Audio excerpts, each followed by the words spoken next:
श्री श्री विठ्ठल रुक्मिणी की जय। समवेत गौर भक्त वृंद की जय। जय राधा माधव कुंज बिहारी।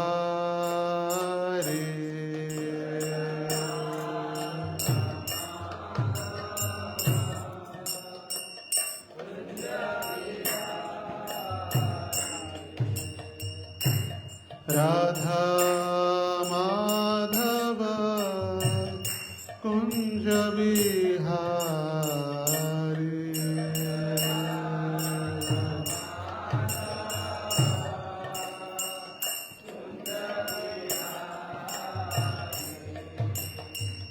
गोपीजन वल्लभ गिरिवर धारी।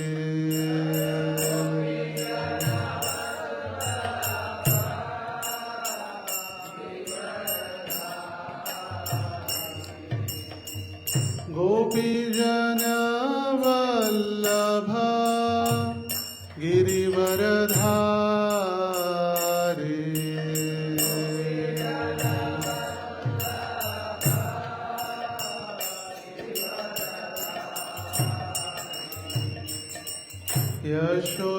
यशोदानंदन ब्रज जन रंजन।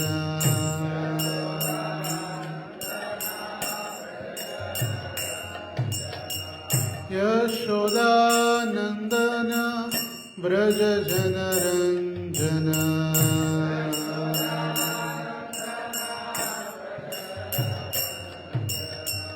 यमुना तीर वनचारी।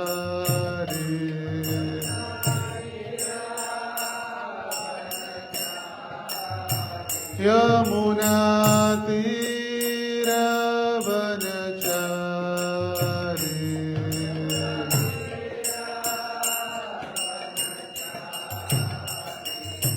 जय राधा माधव कुंज बिहारी।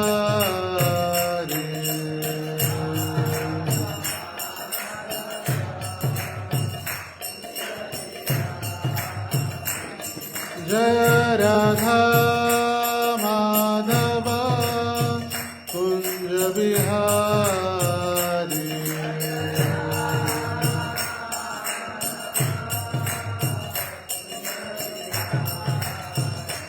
जय राधा माधव कुंज बिहारी।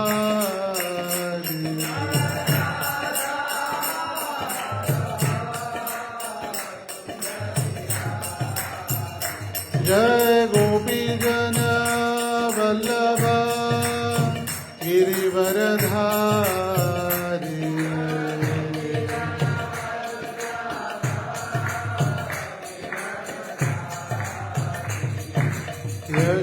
यशोदानंदन ब्रज जन रंजन।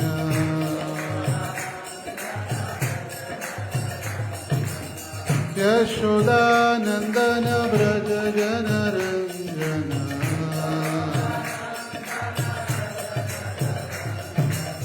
यमुना तीर वनचारी।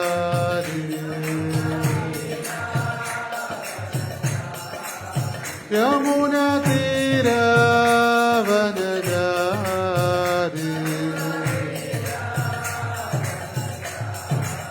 हरे कृष्ण कृष्ण कृष्ण हरे हरे। हरे राम राम राम हरे हरे।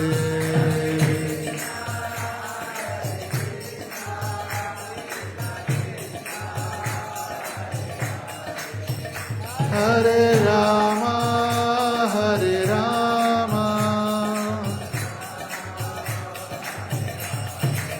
हरे कृष्ण कृष्ण कृष्ण हरे हरे।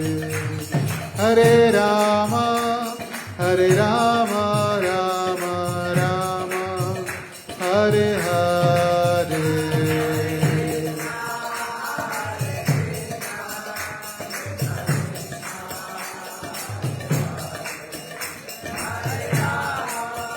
हरे राम राम राम जय विठ्ठल रखुमाई जय विठ्ठल रखुमाई विठ्ठल रखुमाई जय विठ्ठल रखुमाई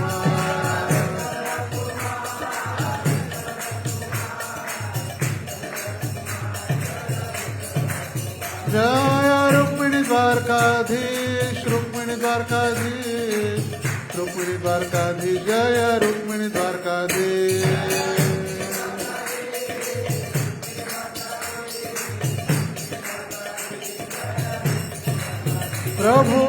प्रभुपाद प्रभुपाद प्रभुपाद जय प्रभुपाद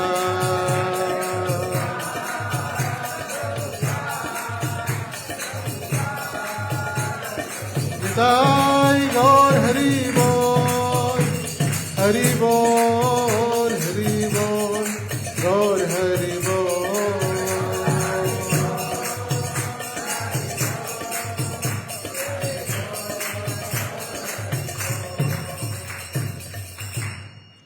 श्री हरिनाम संकीर्तन की जय श्री श्री राधा दामोदर की जय श्री श्री गौर निताय की जय श्री श्री विठ्ठल रुक्मिणी की जय समवेत गौर भक्त वृंद की जय निताई गौर प्रेमानंदे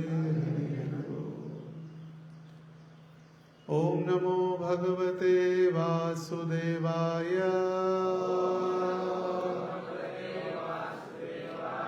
ओम नमो भगवते वासुदेवाय ओम नमो भगवते वासुदेवाय नारायणं नमस्कृत्यं नरं चैव नरोत्तमं देवीं सरस्वतीं व्यासं ततो जयमुदीरये नष्टप्रायेषु अभद्रेषु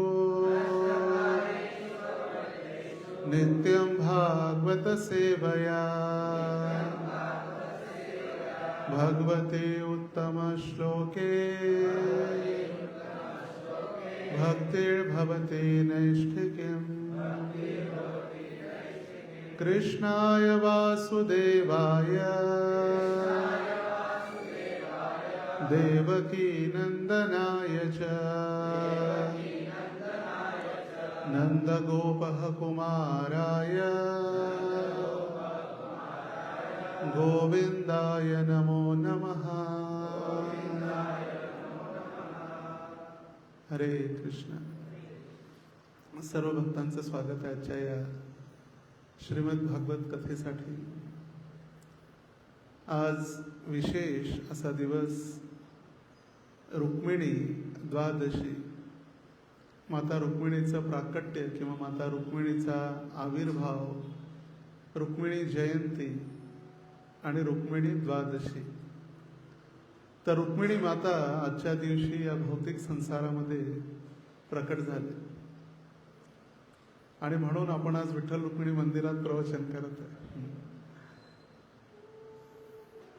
तशी रविवारपासून आपण नरसिंह कथा प्रारंभ केलेली होती नरसिंह जयंतीच्या येणाऱ्या उत्सवानिमित्त पण आज रुक्मिणी द्वादशी असल्यामुळे आपण रुक्मिणीविषयी किंवा त्यांच्या प्राकट्याविषयी थोडी चर्चा करू आणि मग त्यानंतर नरसिंह कथा जी आपण चालू ठेवलेली आहे ती पुढे आपण ऐकू शकतो भगवंतांच्या 16,108 राण्या आणि त्या 16,108 पैकी 16,100 भौमासुरापासून जे भौमासुराने अपहरण केलेल्या ज्या राण्या होत्या किंवा कन्या त्या कन्याने भगवंतांना विनंती केली भगवंत आम्ही तर आता कित्येक महिन्यापासून या भौमासुराच्या अधीन असल्यामुळे आमच्यावर कोणी विवाह करेल याची आम्हाला शंका आहे. आणि म्हणून आपणच आम्हाला स्वीकार करावी अशी सर्वांनी एकत्रित जेव्हा इच्छा केली आणि त्या भौमासुराच्या अधीन असलेल्या 16,100 राण्या भगवंतांच्या झाल्या आणि 8 पट्ट राण्या म्हणजे 16,108. तर त्या 16,108 पैकी सगळ्यात पहिली आणि पहिली पट्ट राणी म्हणजे माता रुक्मिणी, जिचा भगवंतांसोबत विवाह झाला वयाच्या 32व्या वर्षी. ज्यावेळी भगवंत द्वारकेत आले तेव्हा भगवंतांचा विवाह रुक्मिणीशी झाला. भगवंत 7 वर्षाचे होते तेव्हा त्यांनी गोवर्धन धारण केला. भगवंत 11 वर्षाचे झाले त्यावेळी अक्रूरानं त्यांना वृंदावनातून मथुरेला घेऊन गेले. वयाच्या 11व्या वर्षापासून वयाच्या 32व्या वर्षापर्यंत भगवंत मथुरेमध्ये राहिले आणि मथुरेमध्ये भगवंतांनी 17 वेळा जरासंधांचा पराभव केला. 17 वेळा. आता 17 वेळा म्हणजे बघा, वयाच्या 14व्या वर्षापासून भगवंतांनी त्याला हरवायचा प्रारंभ केला. 17 वेळा दरवर्षी जरासंध मोठमोठी सेना, असुरिक सेनेला घेऊन मथुरेमध्ये यायचा, भगवंतांवरती आक्रमण करायचा. भगवंत त्या संपूर्ण असुरांना, त्या सैनिकांचा वध करायचे आणि जरासंधाला एकट्याला सोडून द्यायचे. आणि दरवर्षी जरासंध गावगाव हिंडायचा, सगळ्या असुरांना गोळा करून आणायचा. Home delivery. त्यामुळे भगवंतांना कुठं जायची आवश्यकता पडली नाही. जरासंध सगळ्या त्या असुरांना एकत्रित करून भगवंतांसमोर आणून होम डिलिव्हरी करायचं. पण 18व्या वर्षी जेव्हा भगवंतांनी पाहिलं की जरासंधानं संपूर्ण मथुरेलाच आग लावण्याचा प्रयत्न केलेला आणि मथुराच जाळण्याचा प्रयत्न केला आणि म्हणून भगवंतांनी एका रात्रीत द्वारकेची निर्मिती केली. समुद्राच्या मध्यभागी, समुद्राच्या मधोमध रात्री झोपलेले सगळे भगवंतांचे पाहुणे किंवा भगवंतांचे कुटुंबातील सदस्य झोपलेले मथुरेमध्ये आणि उठले द्वारकेमध्ये. कुणाला कळालं देखील नाही काय झालं. रातोरात भगवंतांच्या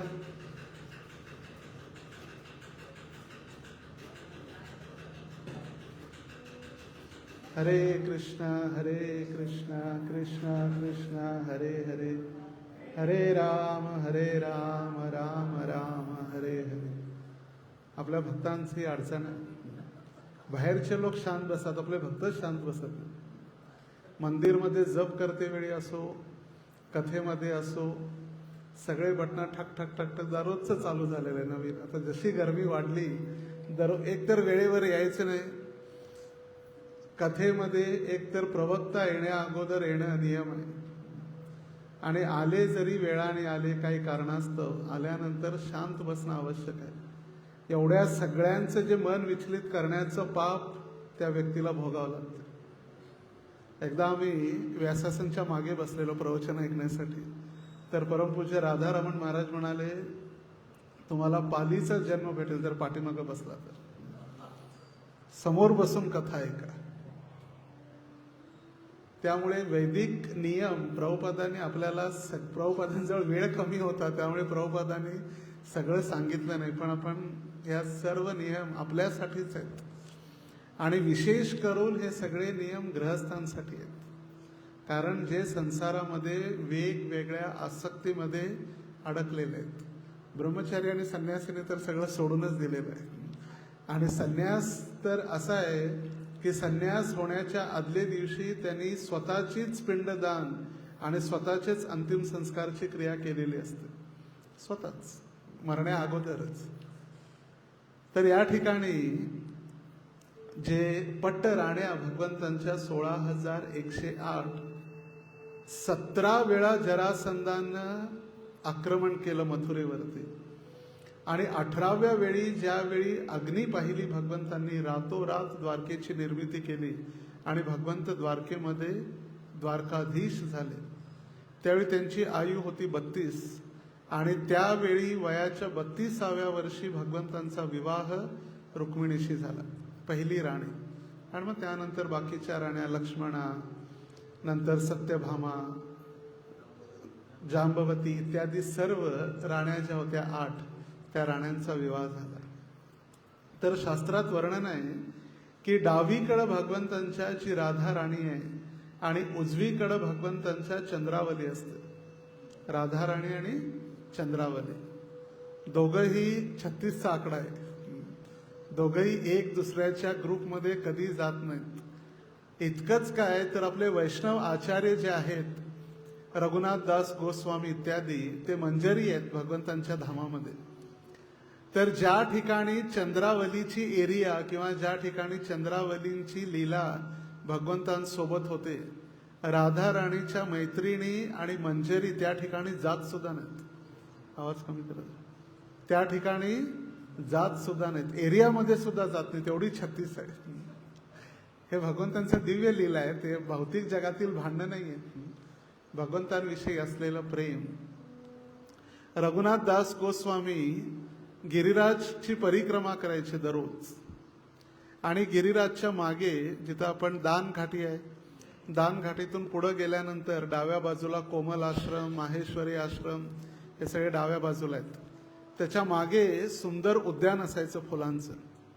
आणि एकदा रघुनाथ दास गोस्वामींना काही भक्त म्हणाले, म्हटले तिथं सुंदर फुलं आहेत, आपण पूजेसाठी वापरू शकता गिरिराजांच्या. म्हटले नाही, मी तिकडं नाही जाणार, ती आमची एरिया नाही आहे, ती अपोजिशन पार्टीची एरिया आहे. आणि म्हणून फक्त गिरिराजींच्या तलहटीमध्ये. तर राधा राणी डाव्या बाजूला आणि उजव्या बाजूला चंद्रावली. तर असं काही शास्त्रामध्ये आचार्य वर्णन करतात, राधा राणीच सत्यभामा म्हणून अवतरित झाली, किंवा राधा राणीचा अंशावतार किंवा राधा राणीचं विस्तारित स्वरूप म्हणजे सत्यभामा आहे. त्याबरोबर चंद्रावली रुक्मिणी बनून आली आणि ललिता जांबवती म्हणून आली भगवंतांच्या द्वारकेच्या लीलेमध्ये. शास्त्रामध्ये असंही वर्णन आहे, ज्यावेळी भगवान श्रीकृष्ण अवतरित झाले आणि भगवंतांचे जितकेही ग्वाल बाल आहेत, भगवंतांचे जितकेही सवंगडी आहेत, जितकेही कृष्ण लीलेमध्ये पार्षद आहेत, पुरुष मंडळी, ते भगवंतांच्या केसापासून अवतरित झालेले आहेत. आणि राधा राणींच्या केसापासून अनंत लक्ष्मी, अनंत कोटी लक्ष्मी, लाखो लक्ष्मी किंवा 16,108 राण्या या राधा राणींच्या केसापासून तयार झालेल्या आहेत. राई रखुमाबाई राणी या सकळा, ओवाळी ती राजा विठोबा सावळा. राई रखुमाबाई, राई म्हणजे राधा राणी, राई रखुमाबाई म्हणजे रुक्मिणी. आणि म्हणून विठ्ठल मंदिरात राधा राणी पण आहे, सत्यभामा पण आहे आणि रुक्मिणी पण आहे. राई रखुमाबाई राणी या सकळा, ओवाळी ती राजा विठोबा सावळा. जे सावळे विठ्ठल आहेत त्यांची आरती करण्यासाठी राई म्हणजे राधा राणी आणि रुक्मिणी दोन्ही आहेत. तर काही आचार्य म्हणतात की राधा राणी म्हणजे सत्यभामा आहे, चंद्रावली रुक्मिणी आहे आणि ललिता जांबवती आहे. तर रुक्मिणी मातेचे पती भीष्मक, क्षमा करा, वडील भीष्मक राजा, जे कुंडीनपूर प्रदेशचे राजा, विदर्भाचे राजा. विदर्भ गेल्या कित्येक वर्षापासून आमची चर्चा तर चालू असते, विदर्भात कौंडिण्यपूरला जायचं, यात्रा काढायची, पण त्याचा योग कधी जमला नाही, कारण अंतर लांब असल्यामुळे. तर इतकी सुंदर व्यवस्था आणि इतका सुंदर प्रदेश आहे वरदायिनी नदीच्या काठावरती. वरदायिनी नदीचं नावच आहे वरदायिनी, आणि त्या वरदायिनीवरून जिल्ह्याचं नाव पडलं वर्धा. वरदायिनी, आणि अपभ्रंश होता होता मग वर्धा झालं. वर्धा जिल्ह्यामध्ये कौंडिण्यपूर, अमरावतीपासून 40 किलोमीटर अंतरावरती वरदाई नदीच्या काठावर सुंदर असं जे शहर, तेही त्यांची राजधानी होती भीष्मक महाराजांची. आणि भीष्मक महाराज दररोज वेगवेगळ्या जलाशयामध्ये स्नान करण्याची त्यांची जी प्रथा किंवा दैनंदिनी. एक दिवस स्नान करते वेळी त्यांच्याजवळ सहस्त्र पाकळ्या असलेलं एक कमळ स्वतः पुढं आलं. हजारो पाकळ्या होत्या त्या कमळाला, मोठं कमळ, आणि त्या कमळामध्ये रत्नजडित एक पेटी होती आणि त्यात अनंत अनमोल असे रत्न ठेवलेले होते, रत्नजडित दागिने. 1000 पाकळ्यांचं कमळ, त्याच्यामध्ये एक पेटी, त्याच्यामध्ये सगळे दागिने. आणि ते दागिन्यांची पेटी उघडल्यानंतर कोटी सूर्य सभा किंवा कोटी सूर्य समप्रभा, कोटी सूर्य एकत्रित आल्यानंतर जसा प्रकाश पडतो, आता एक सूर्याचा प्रकाश पूर्ण भारत हाहाकार आहे आणि सगळ्यात तप्त असा प्रदेश 45 क्रॉस आहे संपूर्ण महाराष्ट्रामध्ये. अग्नीसारखा हा प्रवास फक्त एक सूर्याचा प्रकाश आहे. तर कोटी सूर्यांचा प्रकाश जसा त्या पेटीतून बाहेर येत होता, त्या ठिकाणी त्यांना एक कन्या किंवा बालिका प्राप्त झाली. त्यांची इच्छा होती, त्यांना 5 मुलगे तर होते पण मुली नव्हत्या कोणी. आणि भगवंतांनी त्यांची इच्छा पूर्ण करण्यासाठी स्वतः रुक्मिणीला प्रकट केलं त्यांच्या समोर. जशी राधा राणी प्राप्त झाली, राधा राणी देखील कुठं प्राप्त झाली? यमुनेमध्ये. तशीच भीष्मक राजांना रुक्मिणी त्या कमळाच्या पाकळ्यांमध्ये, रत्नजडित दागिन्यांमध्ये, तर नाव विचारलं, जसं आपण पंतुलो किंवा ब्राह्मणांना विचारतो, प्रभूजी नाव विचारून सांगा, नाव विचारतो कोणाचे कन्या रत्न किंवा पुत्ररत्न प्राप्त झाल्यावर. तर नाव सुचवलं रुक्मिणी. रुक्म म्हणजे सोनं आणि म्हणजे येत आहे. जसं सोन्याचा प्रकाश जसा उन्हामध्ये गेल्यानंतर चमकतो, तसा रुक्मिणीच्या दिव्य शरीरातून सोन्यासारखा प्रकाश चमकत होता. रुक्म म्हणजे सोनं आणि म्हणजे येत आहे, म्हणजे नाव झालं रुक्मिणी. सोन्याप्रमाणे तप्त कांचन रुक्मिणी. एक आहे गौरांगी आणि ही आहे रुक्मिणी. 5 भाऊ, रुक्मरथ, रुक्मबाहू, रुक्मकेश आणि रुक्ममाली. सगळ्यांचं रुक्मच आहे, रुक्म फॅमिली. रुक्मीरथ, रुक्मबाहू, रुक्मकेश आणि रुक्ममाली. आणि या 5 भावंडांची झाली ही बहीण रुक्मिणी, जिनं नारदांकडून संपूर्ण यौवन अवस्थेमध्ये येईपर्यंत नारद मुनी आणि भीष्मक राजांच्या दरबारामध्ये येणारे सर्व साधूंकडून तिनं कथा जी भगवंतांची ऐकली, भगवंतांचं गुणानुवर्णन ऐकलं आणि फक्त कथा ऐकून ऐकून ऐकून भगवंतांच्या प्रती तिची आसक्ती वाढली, फक्त ऐकल्यामुळे. म्हणून ऐकणं गरजेचं आहे आपल्याला. मी काल पण जे सांगत होतो, रुक्मिणीच्या जीवनावरून सगळ्यात महत्वाचं आपल्यासाठी एक जे आहे तो संदेश म्हणजे भगवंतांविषयी ऐकणं. आणि भगवंतांविषयी ऐकून, भगवंतांविषयी पुन्हा पुन्हा पुन्हा श्रवण करून रुक्मिणीनं पूर्णपणे एक निर्णय घेतला की मी काय करेन, जर विवाह केला तर फक्त भगवंतांची शरणागती होईल, फक्त भगवंतांची. भौतिक संसारातील कोणत्याही पुरुषाला मी शरणागत होणार नाही. हे फक्त ऐकल्यामुळे, भगवंतांविषयी ऐकल्यानंतर. आणि त्या रुक्मिणीनं जेव्हा कळालं, तिचा भाऊ रुक्मी, त्याची इच्छा होती की तिचा विवाह शिशुपाल सोबत करायचा. आता दंतवक्र आणि शिशुपाल तेच जय विजय आहेत, तेच हिरण्याक्ष आणि हिरण्यकश्यप आहेत, तेच दंतवक्र शिशुपाल आहेत, तेच रावण आणि कुंभकर्ण आहेत, तेच जगाई आणि माधाई आहेत. मात्र रुक्मिणीची इच्छा नव्हती त्यांच्यावर विवाह करायची. आणि जेव्हा तिला कळालं घरात लग्नाची तयारी चालू आहे, पत्रिका, पंतुलू, पोषम्मा, त्यांच्याकडे पोषम्मा नव्हती, त्यांच्याकडे अंबिका देवीची पूजा होती रुक्मिणीच्या घरी. तर सगळी तयारी जिनं तेव्हा पाहिली, तिनं लगेच एका ब्राह्मणाला या संसारातील पहिलं प्रेमपत्र पाठवलं भगवंतांसाठी. या जगामध्ये किंवा या संसारामध्ये, त्रिभुवनामध्ये जर कोणी प्रेमपत्र पाठवलं असेल तर ते रुक्मिणीने. आणि किती शुद्धतेनं भगवंतांची स्तुती करणार. आपण म्हणतो की जर मुलगी नाही भेटली तर मी हात कापून घेईन, मी बिल्डिंगवरून उडी मारेन.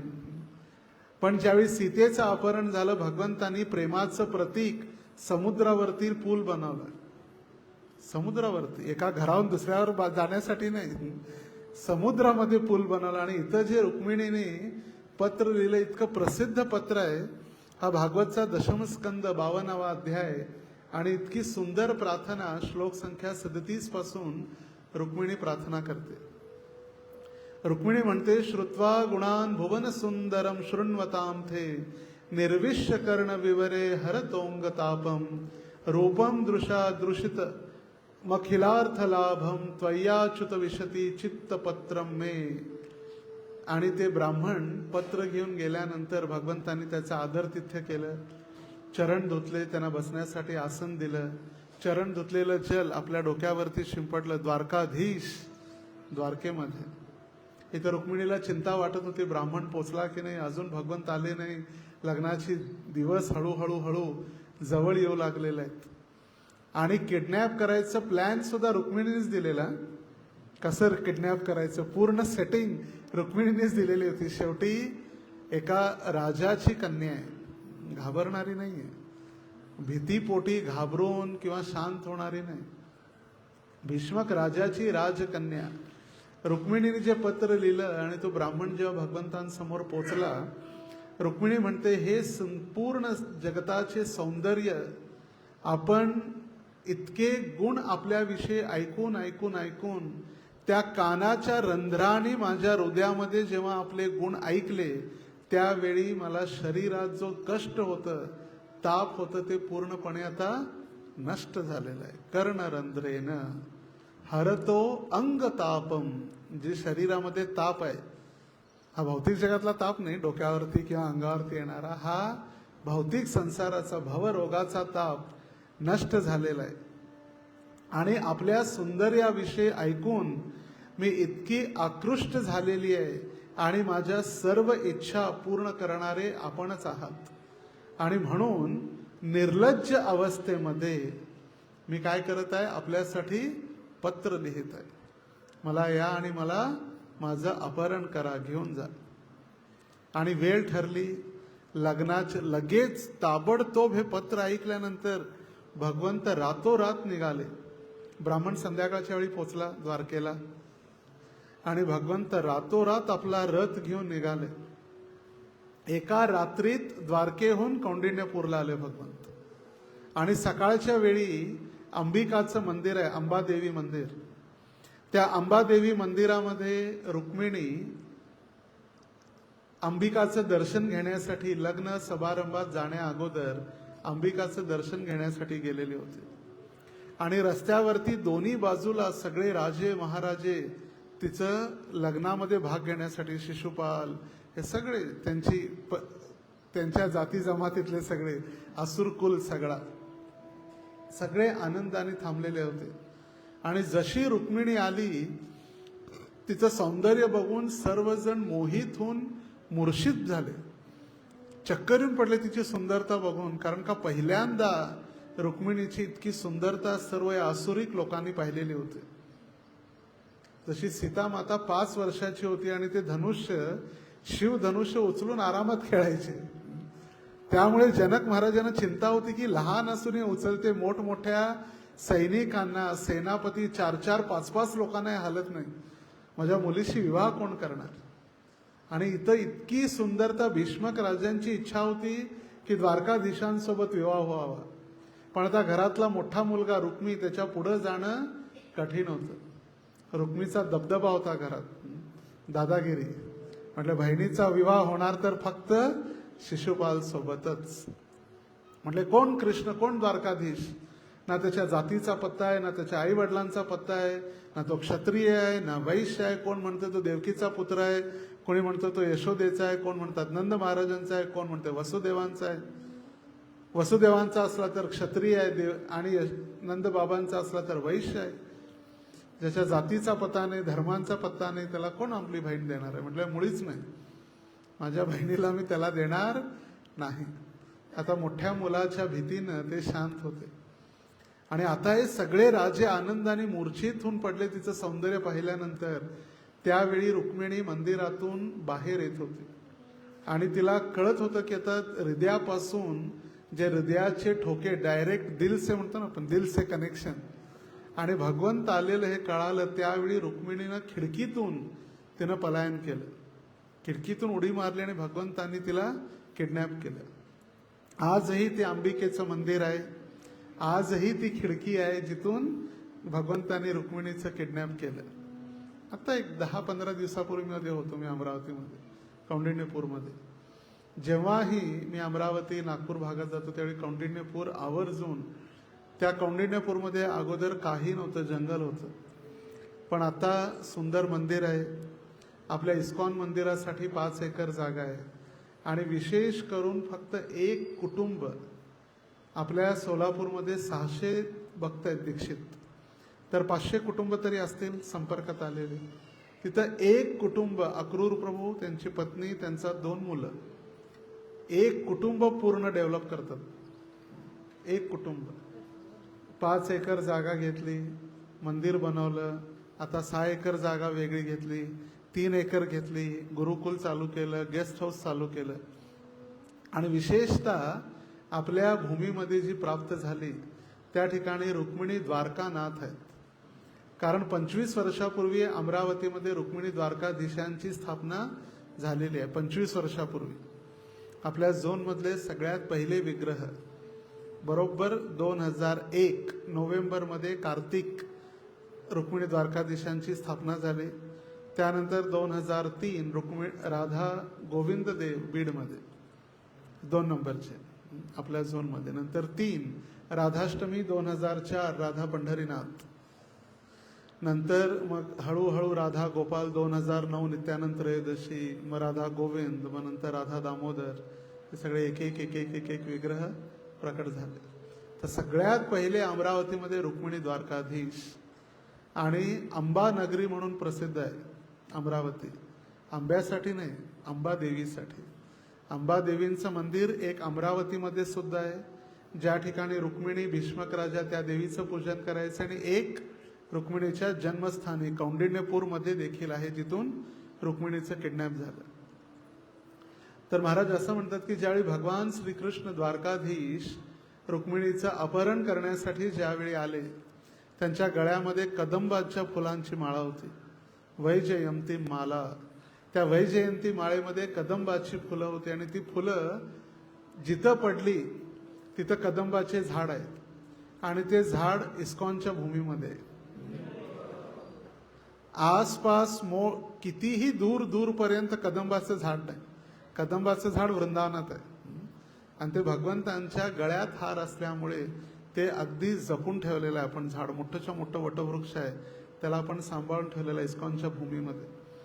भगवंतांनी आपल्या जागेत रथ थांबवून रुक्मिणीचं किडनॅप केलं, अगदी वॉकिंग डिस्टन्स, इथून त्या लिंबाच्या झाडापर्यंत असेल मंदिर अंबिकेचं, इथं रथ लावला भगवंताने, गेले, तिला किडनॅप करून घेऊन आले। आणि आचार्य म्हणतात ज्यावेळी सगळे मूर्छित झालेले त्या रुक्मिणीचं सौंदर्य पाहून जसा एक सिंह येतो आणि एका आपल्या शिकाराला घेऊन जातो उचलून, आणि बाकी सगळे कोल्हे बघतच राहतात, सिंह आल्यानंतर कोल्ह्याचं काय चालणार, लोंबडी किंवा जे कोल्हे असतात ते काहीच करू शकत नाही, त्या पद्धतीनं भगवंत एका सिंहाप्रमाणे आले आणि रुक्मिणीचं अपहरण करून घेऊन गेले। आणि ती रुक्मिणी भगवंतांसोबत सदैव शेवटच्या क्षणापर्यंत ती द्वारकेमध्ये राहिली, पहिली पट्टराणी, आणि तिच्यासोबतच भगवंत हास्य परिहास्य करत होते। एक दिवस भगवंत म्हणाले, म्हणजे रुक्मिणी काय फायदा झाला म्हणजे माझ्यावर लग्न करून, ना माझ्या जातीचा पत्ता आहे, ना माझ्या आई वडिलांचा पत्ता आहे। म्हटले चांगलं होतं, रुक्मी तुझा विवाह शिशुपाल सोबत करत होता, चांगला राजा होता, म्हणजे किती कष्ट आहे माझ्या जीवन, माझ्यामुळे तुला, माझे प्रकरण तर तुला माहित असतीलच, किती प्रकरण होते वृंदावनात, राधा राणी गोपी, त्यांना मी सोडून आलो, त्या पण रडत असतात, दुःखी असतात, आणि तुला तरी कष्टच कष्ट आहेत म्हटले माझ्यामुळे।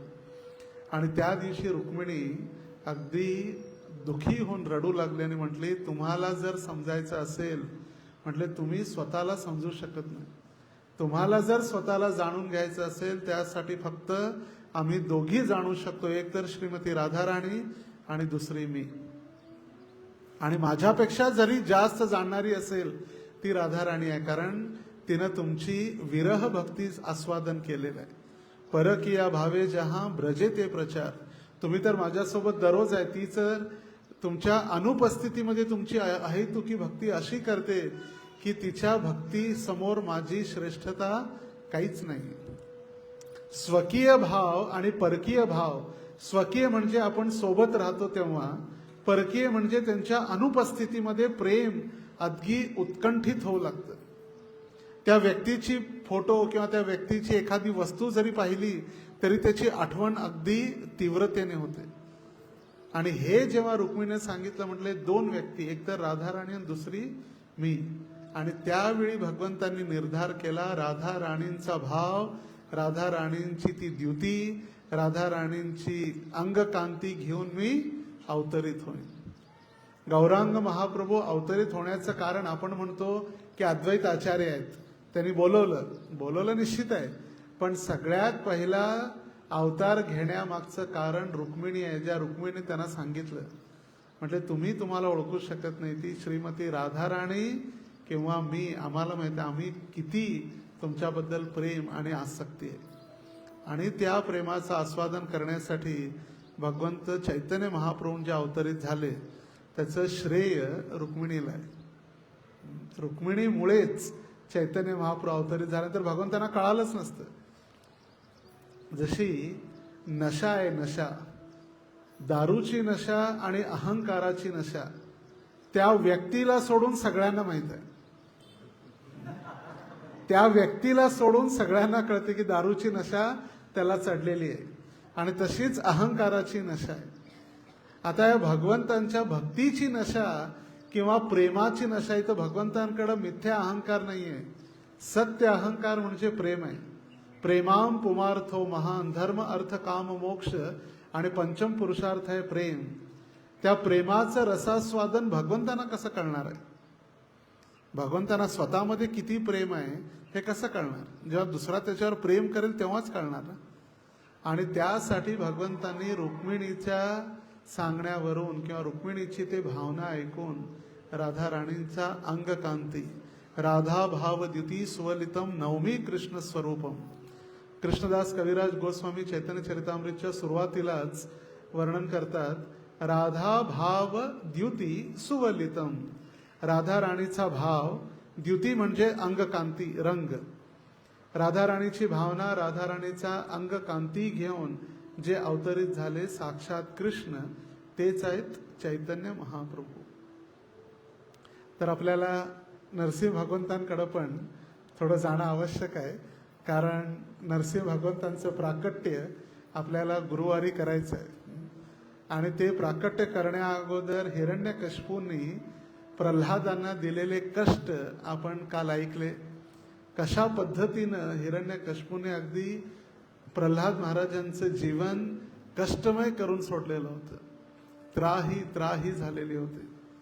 तरी सुद्धा प्रल्हाद महाराजांनी कधीही भगवंतांना विनंती केली नाही की यांना मारून टाका, यांना त्रास द्या, याचा संसार नष्ट होऊ दे. कधी श्राप नाही दिला, हा नष्ट होऊ दे, हा खड्ड्यात जाऊ दे, हा लवकर मरू दे, कधी श्राप नाही दिला. आपली वैष्णव परंपरा ही यासाठीच प्रसिद्ध आहे की कितीही कष्ट झाले व्यक्ती सहन करतो. आपले आचार्य हे शिकवतात आपल्याला, कितीही जरी कष्ट झाले दुसऱ्या जीवांमुळे, दुसऱ्या व्यक्तींमुळे, तरीही आपण सहन करणं, त्याला प्रत्युत्तर न देता. वैयक्तिक, हा संस्थागत नाही. याच्यामध्ये दोन भाग आहेत, एक आहे वैयक्तिक आणि एक आहे संस्थागत. वैयक्तिक म्हणजे स्वतःला होणारे कष्ट, आणि संस्थागत म्हणजे आपल्यामुळे किंवा दुसऱ्या व्यक्तीमुळे मंदिराला किंवा संस्थेला होणारे कष्ट. ज्यावेळी संस्थेला होणारे कष्ट असतात किंवा संस्थेचं गालबोट लागतं त्यावेळी आपण ते सहन करू शकत नाही. पण व्यक्तिगत जर आपल्याला काही कष्ट होत असतील, आदिदैविक, आधी भौतिक, आध्यात्मिक क्लेशाद्वारे, ते सहन करणं सगळ्यात बेस्ट आहे. जेव्हा आपण आपल्याला आलेले कष्ट सहन करतो त्यावेळी जन्म मृत्यूच्या चक्राचं आपण हळूहळू हळू थांबवत जातो. आपण म्हणतो आपल्याला दुसरे जीवन आपलं बिघडवतात, आपलं संसार बिघडवतात. कुणाला वेळ आहे संसारात आपल्या जीवनामध्ये येण्यासाठी? आपल्याला बिघडवणारे आपले कर्म आहेत. आपले कर्म, आपण जे पेरलेलं आहे तेच आपल्याला प्राप्त होतं. आपण आंब्याची जर बी पेरली तर आंब्याचे झाड भेटणार. काट्याची बी पेरलेली असते तर आपल्याला काट्याचीच झाडं भेटणार. काट्याची बीज आपण लावून आंबे येणार म्हणून आपण जर वाट बघितलं कडुलिंबाच्या खाली तर कधी आंबे येणार नाहीत. चला आंब्याचं सीझन आहे, आपण इथे जाऊ, कडुलिंबाच्या खाली आंबे भेटतील, कधी भेटणार नाही. शुद्ध बीजापोटी फळे रसाळ गोमटी, तुकाराम महाराज असं म्हणा. म्हणून आपली ही कर्मच जी आहेत ती आपल्याला प्रत्येक वेळी फिरवत असतात. आणि जेव्हा इतर व्यक्तींमुळे, इतर जीवांमुळे आपल्याला कष्ट होतात, आपण सहन करतो, व ती कर्माची गती संपत जाते आणि कर्म आपले नष्ट होत जातात. आणि म्हणून प्रल्हाद महाराज शांत राहिलेले होते अगदी आपल्या कर्माची गती म्हणून. हरिदास ठाकूर इतकं त्यांना मारलं 22 बाजारामध्ये, तरी त्यांनी तक्रार नाही केली, शांत राहिले. पण ज्यावेळी येशू ख्रिस्ताला जेरुसलेमच्या लोकांनी कष्ट दिलं आणि क्रॉसवरती चढवलं, त्यांना सगळे भक्त म्हणत होते तुम्ही आमचे भगवंत आहे, तुम्हीच आमचे राजा आहे. तर तिथल्या राजाला आवडलं नाही की येशू ख्रिस्ताला राजा म्हणतायत लोक. म्हणून त्याने म्हटलं तुम्हाला राजा बनायचं म्हटलं व्हा राजा, डायरेक्ट तुम्हाला सुळावरच चढवतो. आणि हातामध्ये पायामध्ये खिळे ठोकले आणि राजाचं मुकुट म्हणजे तारेचं आपण कंपाऊंड बनवतो त्या ताराने गुंडाळलं डोक्यावरती, म्हटले तुम्ही मुकुट घाला. आणि त्यावेळी येशू ख्रिस्त म्हणाले भगवंता यांना क्षमा करा, हे काय करतायत माहित नाही, यांना क्षमा करा. हे आहेत साधू संत आपले प्रल्हाद महाराज, हरिदास ठाकूर, येशू ख्रिस्त. त्यांची जर जीवनी आपण ऐकली, लोकांनी काय केले, जे आपल्याला आवडते ते घेतलेलं आहे, पूर्ण शिकवण कधीच नाही. बायबलमध्ये सांगितलं दाऊ शुड नॉट किल, कोणत्याही जीवाची हत्या करायची नाही. पण त्याचा लोकांनी आपल्या इच्छेनुसार स्वतःला जे प्राणी आवडतात ते खाणं चालू केलंय, मांसाहार. तर जेव्हा प्रल्हाद महाराजांना होणारे असहनीय कष्ट ज्यावेळी भगवंतांनी पाहिले, त्यावेळी भगवंतांना मग असहनीय झाल्यामुळे स्वतः अवतरित व्हावं लागलं. आता त्याचे अपराध करण्याची प्रवृत्ती हळूहळू हळूहळू ती पण वाढत गेली. पहिला त्यांनी षंड अमर्कला सांगितलं याला दंडित करा, समजावून सांगा, नाही झालं. त्यानंतर षंड अमर्क म्हणाले माझे वडील शुक्राचार्य येतील, ते याला दंडित करतील, समजावून सांगतील, ते पण नाही झालं. त्यानंतर सैनिकांना सांगून मारण्याचा प्रयत्न केला, हत्तीच्या पायाखाली चिरडून मारण्याचा प्रयत्न केला, विषारी साप अंगावरती सोडून मारण्याचा प्रयत्न केला, पर्वतावरती टेकडीवरून ढकलून देण्याचा प्रयत्न केला, समुद्रामध्ये दगड बांधून समुद्रात फेकून देण्याचा प्रयत्न केला, अग्नीमध्ये भस्म करण्याचा प्रयत्न केला. आता स्वतः मारण्याचा प्रयत्न करतो बघा किती. पहिला झाले गुरु, त्याच्यानंतर महागुरु, परमगुरु म्हणजे शुक्राचार्य, त्याच्यानंतर सैनिकांना मारण्याचा आदेश दिला. आता कुणीच नाही तर मग स्वतः. कारण का भीती, तो भय, आणि त्या भयामुळे त्याला स्वतःच्या जे स्वामित्व होतं ते स्वामित्व नष्ट होईल त्याची भीती. जसं जेव्हा पदाची नशा चढते, ते पद कुणीतरी काढून घेईल त्याचं.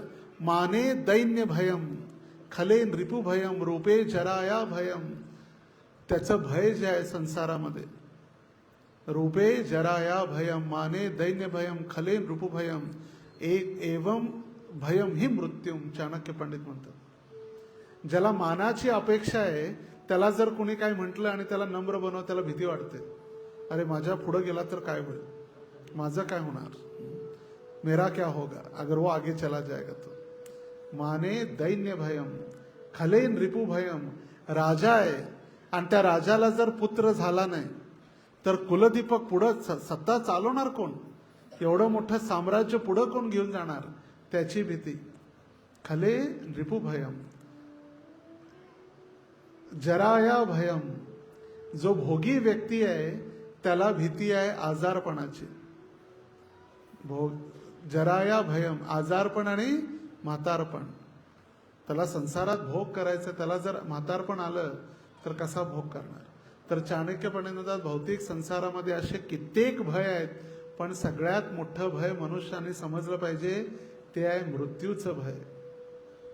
मृत्यूला घाबरा, बाकी सगळ्याला घाबरू नका.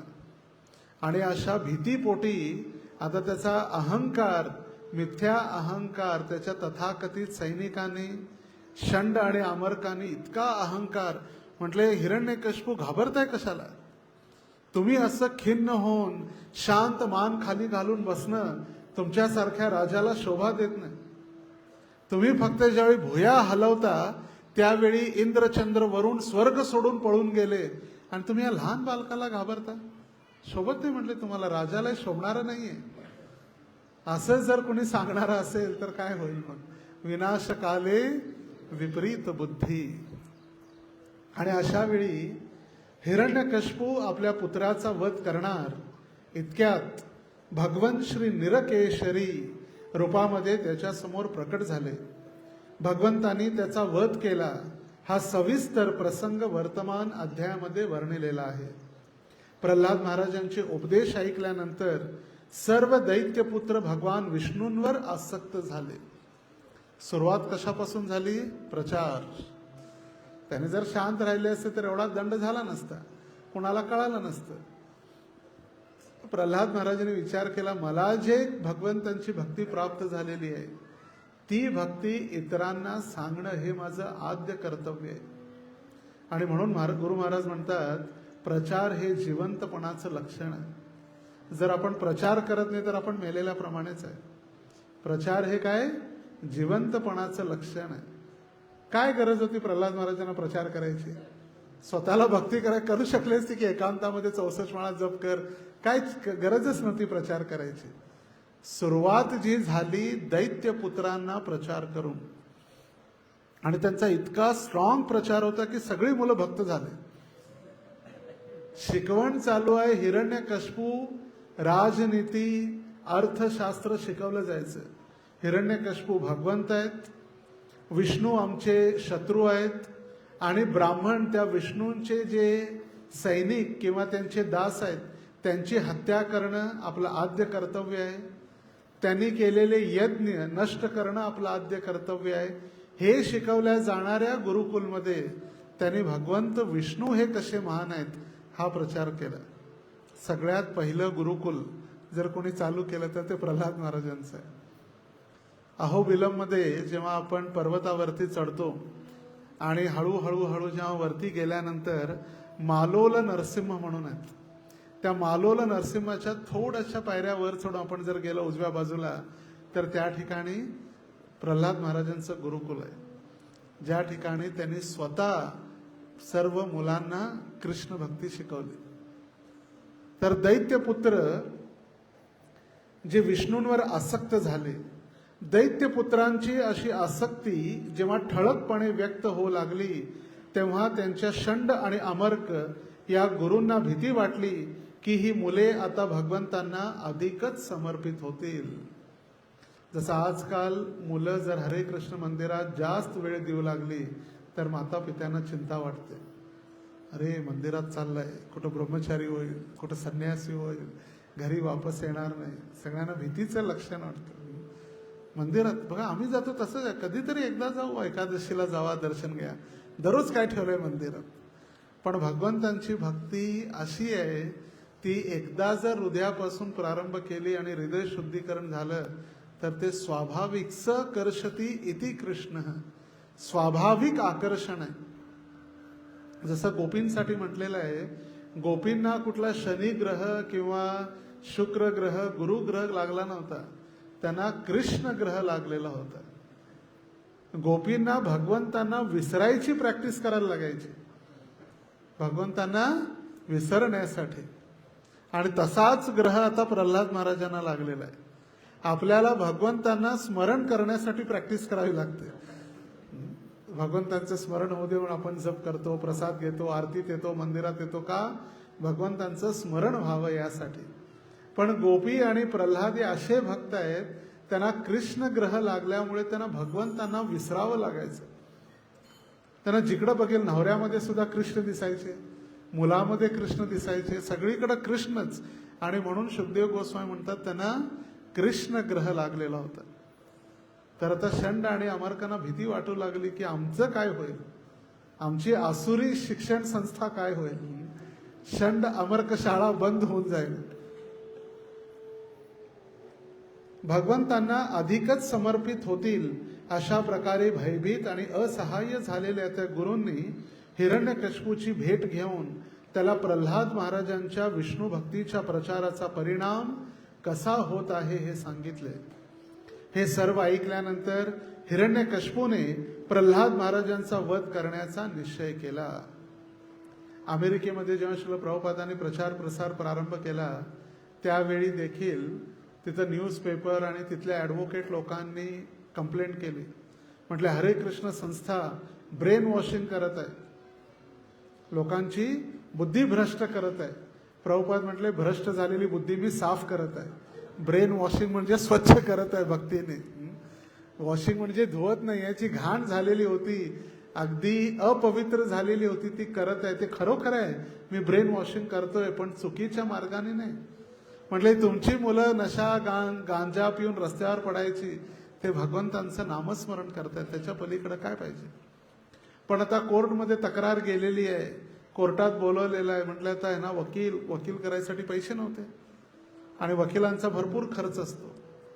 आणि म्हणून सांगितलेलं आहे की जीवनामध्ये कुणीतरी लग्न करून बघा, कोर्ट कचेरी चढून बघा आणि घर बांधून बघा, आणि चौथं शेतात विहीर बांधून बघा. हे कधीही त्याला इतकं साधारण नाही. कोर्ट कचेरी चढणं, दरवाजा, त्याचा अगदी पैसे नव्हते, इतकी हालाकीची परिस्थिती सुरुवातीच्या काळी. प्रभुपाद म्हटले एका भक्ताला तूच वकील बनून जा आणि तूच लढ. म्हटलं मला काहीच येत नाही, मी काय बोलणार आहे. म्हटले काही चिंता करायची गरज नाही, आपल्याकडे भागवतम आहे. दररोज कोर्टाची केस आली, तारीख आली की एक श्लोकावरती प्रवचन द्यायचं. 18,000 श्लोकांमध्ये चिंता करू नको. म्हटले आपण कसे अधिकृत आहोत हे दाखवू शकतो. मग कोर्ट चालू झालं, जज बसले, दोन्ही बाजूनी सुनावणी चालू झाली. म्हटलं आम्ही कसे अधिकृत आहे. म्हटले सांगा. त्यांनी चालू केलं ओम नमो भगवते वासुदेवाय जन्माद्यसे तरता विज्ञस्वराट तेने ब्रह्म हृदय आदि कवय मुयंती यत् सूर्य तेजो वारी यथा विनिमयो यत्रात्रि सर्गो मृषा धामना स्वेन सदा निहस्तपकम सत्यम परम धीमहि. मग दुसरा श्लोक, तिसरा श्लोक. म्हटले किती आहेत. म्हटले भरपूर आहेत. म्हटले ठीक आहे म्हटले तुम्ही अधिकृत आहे का म्हटले. कारण का दुसऱ्याला बोलायसाठी काहीच नव्हतं त्यांच्याकडे. तर 18,000 श्लोक. म्हटले किती आहेत तुमच्याकडे असे अधिकृत. म्हटले एक ग्रंथ आहे त्याच्यामध्ये 18,000 आहेत, तसे 18 उपनिषद आहेत, त्याचे पुराण आहेत, उपपुराण आहेत, भरपूर आहेत. ठीक आहे म्हटलं अधिकृत आहे जा. तर यांना पण आता भीती वाटू लागली. म्हणून त्यांना ही पण एक भीती होती षंड आणि अमरकला, जर आम्ही प्रल्हादला दंडित केलं आणि चुकून जर काय बरं वाईट झालं तर हा राजा आम्हाला दंडित करेल. कारण जे आसुरिक प्रवृत्तीचे लोक असतात त्यांची विचारधारा कधीही बदलू शकते, ते कधीही स्थिर नसतात. हे फार महत्वाचं आहे. आसुरिक प्रवृत्तीचे म्हणून उपदेशामृतमध्ये श्रील प्रभुपाद लिहितात की जर या संसारामध्ये एका सापाची किंवा एका ईर्षाळू व्यक्तीची मैत्री, दोघांमध्ये तुम्हाला एक निवडायला सांगितलं तर सापाला निवडा. भक्तिसिद्धांत सरोज ठाकूर म्हणायचे साप एकदा दंश करेल निघून जाईल, पण ईर्षाळू प्राणी वेळोवेळी दंश करत राहील. कारण का त्याचा उद्देशच आहे तुम्हाला नष्ट करायचा. ईर्षाळू प्राणी आणि विषारी साप, याच्यामध्ये विषारी साप मित्र बनू शकतो, ईर्षाळू प्राणी नाही. जसं कंस, महाराज कंस, आपल्या बहिणी देवकीवरती असलेलं प्रेम, इतकं प्रेम ओतू जाऊ लागलं की म्हटले आता सारथी नको, मी जातो बहिणीला सोडायला, माझी लाडकी बहीण आहे. आता सारथी ड्रायव्हरचं काम करणं एका राजाला शोभा देत नाही. पण त्यांनी बहिणीसाठी ड्रायव्हर झाला, रथाचा सारथी झाला. त्या स्वतःच्या हृदय इतकं दुःखी होत होतं की माझ्या बहिणीला मी कसं सोडू. म्हणून म्हटले मी तुला सोडून सेटल करून येतो तिथं. 200 रथ, 400 मुली, हत्ती, घोडे, पूर्ण वर्णन आहे भागवतच्या सुरुवातीला. कृष्णा बुक मध्ये सुद्धा पहिल्या अध्यायात वर्णन आहे. किती घोडे किती हत्ती सगळं घेऊन चालला. आणि जशी आकाशवाणी झाली, याच देवकीचा 8वा पुत्र तुझा काळ बनेल, लगेच तलवार काढल्याने देवकीला मारायला निघाला, देवकीचा शिरच्छेद करण्यासाठी निघाला. म्हणून आसुरी लोकांचा कधी भरोसा नसतो. आणि म्हणून षंड आणि अमर्क ब्राह्मण होते, भले आसुरिक प्रवृत्तीचे होते, पण ब्राह्मण पुत्र होते, शुक्राचार्यांचे पुत्र. म्हणून त्यांनी विचार केला, आम्ही दंडित करण्यापेक्षा बाबा त्यांचा मुलगा त्यांच्या हातात दिलेलं संपलं. त्यांनी त्याला जिवंत ठेव, त्याला मारू, त्याला काय करायचं आहे त्यांची इच्छा, आम्ही मध्ये पडायचं नाही. आपण कशाला शत्रुत्व घ्या, एकतर इतका आसुरिक प्रवृत्तीचा आहे, काय बरं वाईट झालं आम्हालाच ठार केला तर. आणि म्हणून त्यांनी प्रयत्न आपले केले.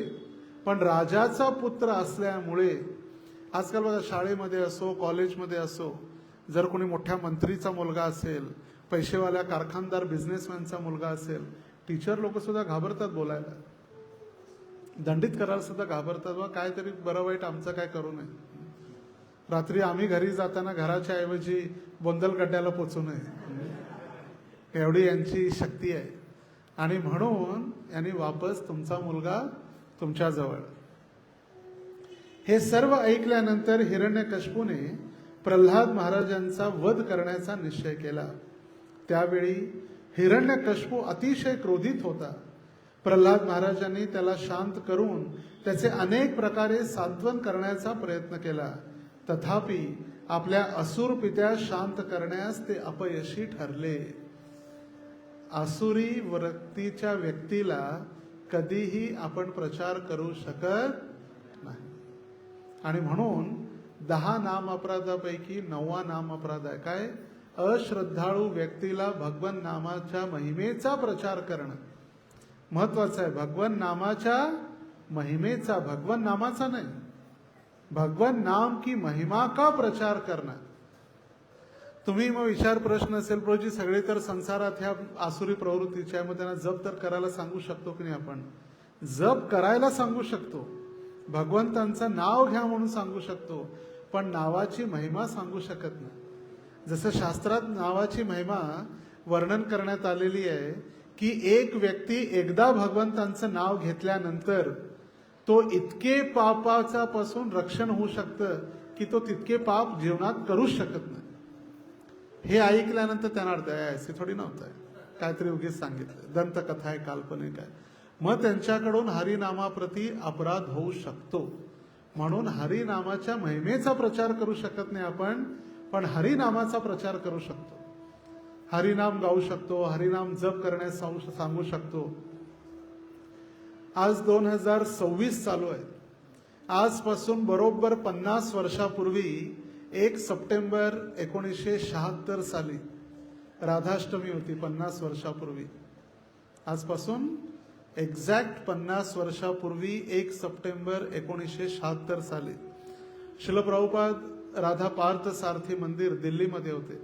आत्ताच आहे ते नाही, हे बंगाली मार्केट, लाजपत नगर, छोटे छोटे फिरत फिरत जे किरायामध्ये असतात बिल्डिंग तिथं. आणि तिथं परमपूज्य लोकनाथ स्वामी महाराज देखील त्यावेळी भेटायसाठी गेले प्रभुपादांना. आणि प्रभुपादांनी त्यावेळी विचारलं, म्हटले कसा प्रचार चालू आहे? त्यावेळी हंसदूत स्वामी आणि लोकनाथ स्वामी दोघंही जर्मनचे बस घेऊन प्रचार करायचे. मर्सिडीज बेन्झ निताई गौर वर्ल्ड ट्रॅव्हलिंग संकीर्तन पार्टी, आग्रा, हिमाचल प्रदेश, जम्मू काश्मीर, कटरा त्या भागात. आणि त्या बसचा इतका खर्च आणि त्यांचं मेंटेनन्स परवडत नव्हतं. मग त्या दिवशी प्रभुपादांनी महाराजांना सांगितलं आहे बस परत पाठवा जर्मनीला, आणि तुम्ही गावातून आहे तुम्ही बैलगाडीनं प्रचार चालू करा पदयात्रेच्या द्वारे. तो आदेश जो दिला ती 50 वर्षात आता राधाष्टमी 1970 साली. आणि 10 दिवसानंतर लगेच 1 तारखेला आदेश प्राप्त झाला आणि 10 सप्टेंबरला पहिली पदयात्रा मायापूर ते वृंदावन, नाही वृंदावन ते मायापूर. प्रभुपाद दिल्लीत होते, मग दिल्लीतून वृंदावनला सगळे भक्त गेले, तिथं बैलगाडी रथ घेतला आणि तिथून मग मायापूरला पदयात्रा प्रारंभ झाली. आणि जानेवारी 1977 कुंभमेळ्याच्या वेळी पदयात्रा प्रयागराजमध्ये होती, ज्या ठिकाणी प्रभुपाद सुद्धा गेलेले होते 77ला. प्रभुपाद शरीर सोडले नोव्हेंबरमध्ये, जानेवारीमध्ये प्रयागमध्ये होते. इतकं वय असून सुद्धा प्रभुपादांनी पाहिलं की इतका प्रचार करण्याची संधी आहे आणि तिथं त्या बैलांना प्रभुपादाने आशीर्वाद दिला. म्हटले बैल ज्यांनी भगवंतांच्या नावाचा प्रचार केलाय हे बैल सुद्धा वैकुंठात जाऊ शकतं, मग आपण का जाऊ शकत नाही? बैल जर भगवत धामात जाऊ शकतात तर भक्ती केल्यानंतर आपण जाणार नाही का? भीती आहे आपल्याला. तर त्यावेळी प्रचाराच्या दरम्यान महाराजांनी प्रभुपादांना सांगितलं, प्रभुपाद आम्ही जेव्हा गावागावी जातो त्यावेळी हे भागवत गीता उपदेश लोकांना समजत नाही. जसं महाप्रभूंनी सांगितलंय, आमार आज्ञाय गुरु हैया तार ये देश, जारे देखो तारे कहो कृष्ण उपदेश. कृष्ण उपदेश म्हणजे भगवद्गीता आणि भागवत आहे. लोकांना समजत नाही, काय करायचं? तर प्रभुपाद म्हणले, जारे देखो तारे कहो हरे कृष्ण उपदेश. म्हणजे फक्त त्यांना हरिनाम करून घ्या बस. आणि म्हणून पदयात्रेचा एक नियम आहे, दररोज पदयात्रा पोचल्यानंतर गावात संध्याकाळी शोभायात्रा, हरिनाम संकीर्तन, अनाउन्समेंट करून मग गौरारती आणि प्रसाद. तर हा नावाचा जो प्रचार आहे ते अपयशी झाले. ओम नमो भगवते वासुदेवाय हा जो 12 अक्षरी मंत्र जो आहे, आता महाअवतार नरसिंह मूवीमध्ये जो मंत्र उपयोगात आणला, ओम नमो भगवते वासुदेवाय नमः, नमः नाहीये. ओरिजिनल जो मंत्र आहे 12 अक्षरी मंत्र जो नारद मुनीने प्रल्हाद महाराजांना, ध्रुव महाराजांना दिलेला होता. 12 अक्षरी म्हणजे 12 अक्षरापासून तयार झालेला ओम नमो भगवते वासुदेवाय 12 अक्षर आहेत. तर ह्या नावाचा त्यांनी प्रचार, भगवंतांच्या भक्तीचा प्रचार ते करू शकले नाही. कारण आसुरी प्रवृत्तीच्या लोकांसमोर आपण हारून जातो.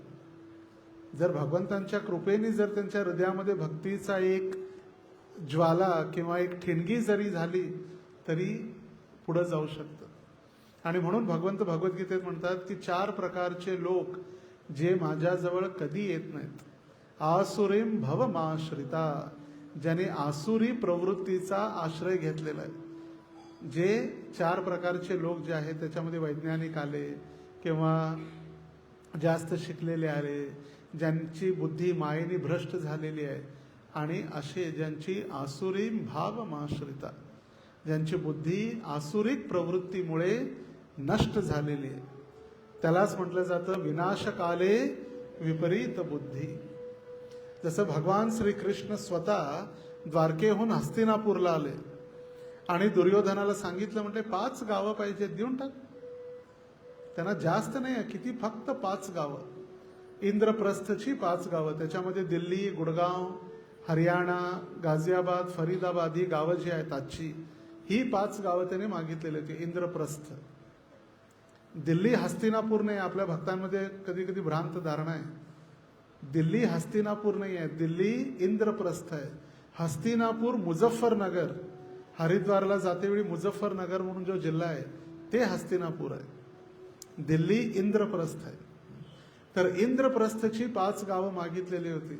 आणि त्यावेळी दुर्योधन म्हणाला, बिना युद्धेन केशव, 5 गावं काय मी सुईच्या टोका इतकी जमीन पण युद्ध केल्याशिवाय देणार नाही. आणि त्यावेळी भगवंताने विचार केला, म्हणजे विनाशकाले विपरीत बुद्धी, काय अपेक्षा करू शकतो? आणि अशी आता विपरीत बुद्धी कुणाची चालू आहे? हिरण्यकशिपूची. आता हा हिरण्यकशिपू, त्याला असं नाही की ज्ञान नव्हतं किंवा भक्ती माहीत नव्हती, भगवंतांची शक्ती माहीत नव्हती, सगळं माहीत होतं. पश्यन अपि न पश्यती, डोळे असून आंधळा राहिल्याप्रमाणे, डोळे असून आंधळा राहिल्याप्रमाणे. आता याचाच मोठा भाऊ हिरण्याक्ष. हा हिरण्याक्ष आणि हिरण्यकशिपू ज्यावेळी दितीनं संध्यासमयी गर्भधारणा केलेली होती, भागवतच्या 3ऱ्या स्कंदामध्ये हे प्रकरण चालू होते. वर्णन आहे 7व्या स्कंदामध्ये, प्रकरण चालू झालंय 3ऱ्या स्कंदामध्ये.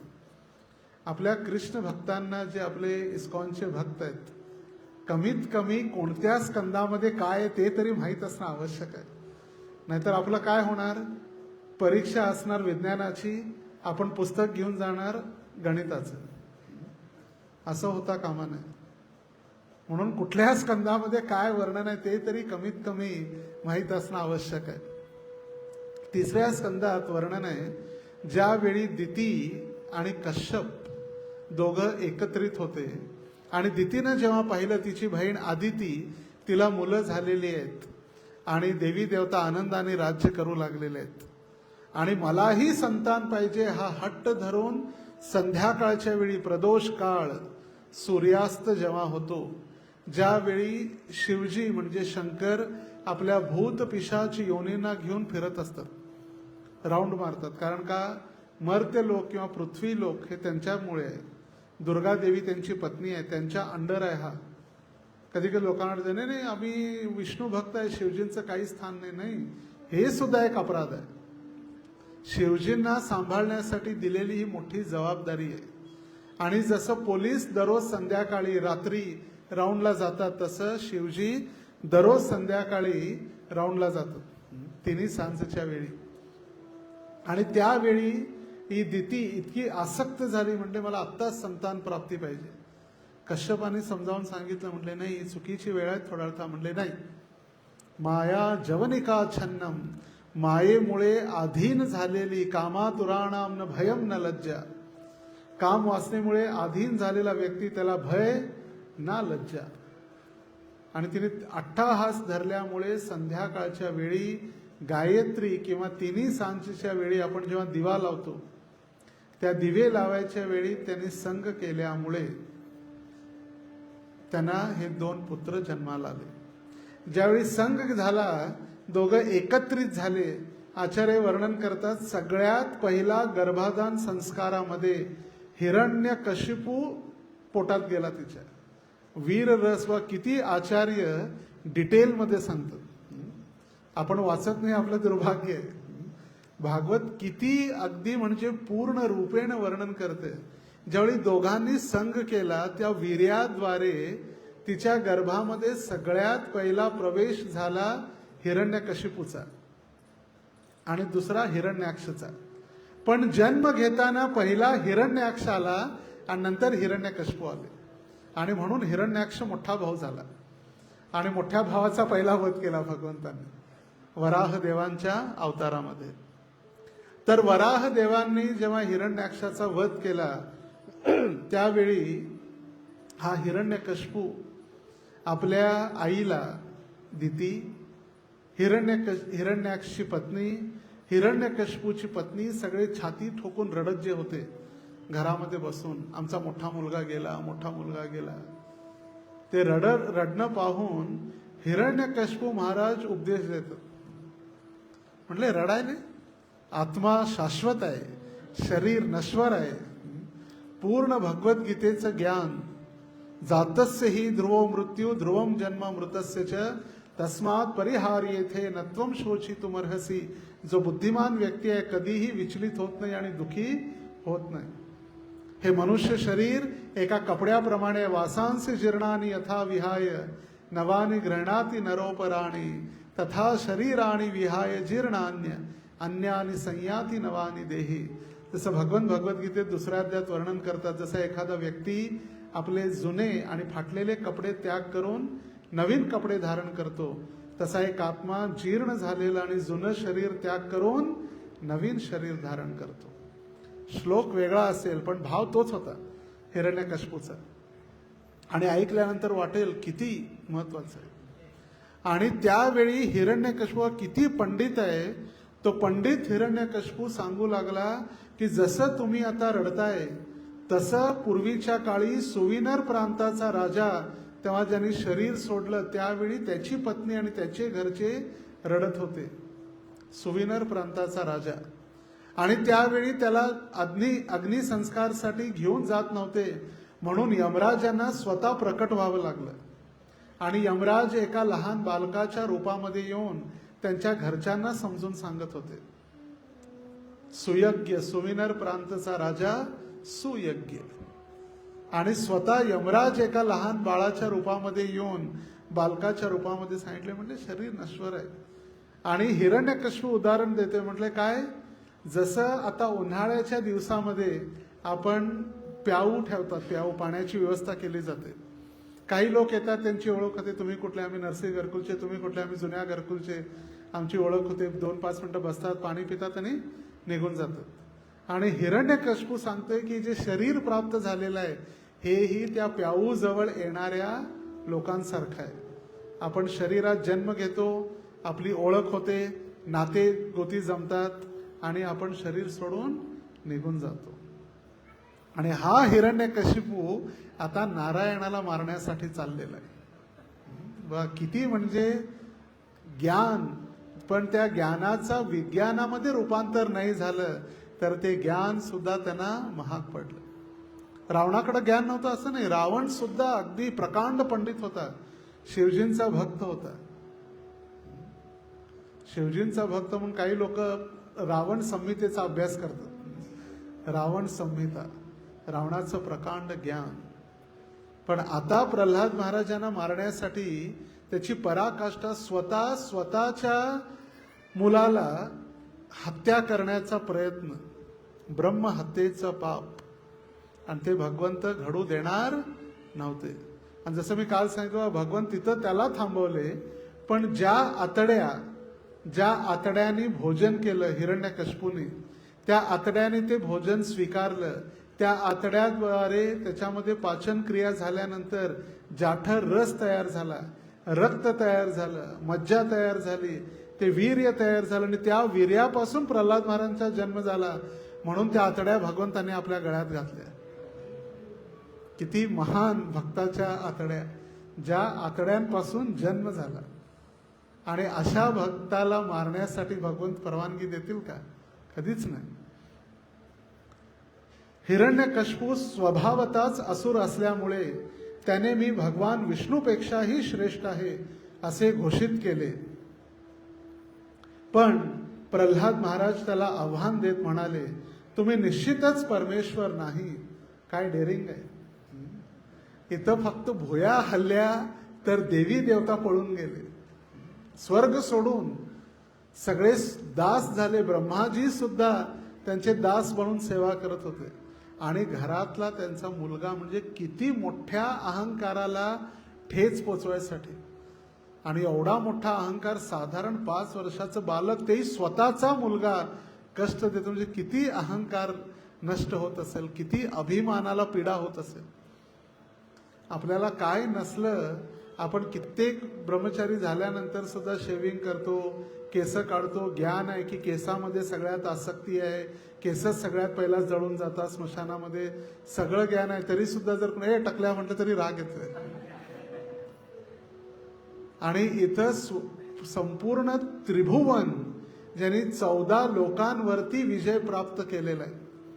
त्रिभुवन म्हणजे पाताळातील 7 लोक, अतल वितल तलातल रसातल महातल पाताल, पृथ्वी, आणि पृथ्वीच्या वरती सगळे असलेले स्वर्गलोक, जनलोक, तपलोक, महरलोक, ब्रह्मलोक इत्यादी सगळे, ते 7, खालचे 7 पृथ्वी, त्रिभुवनावरती विजय प्राप्त करणारा हा हिरण्यकशिपू, त्याचा मुलगा त्याला डेअरिंग, एकदम चॅलेंज, आव्हानात्मक भाषा, तुम्ही निश्चितच परमेश्वर नाही.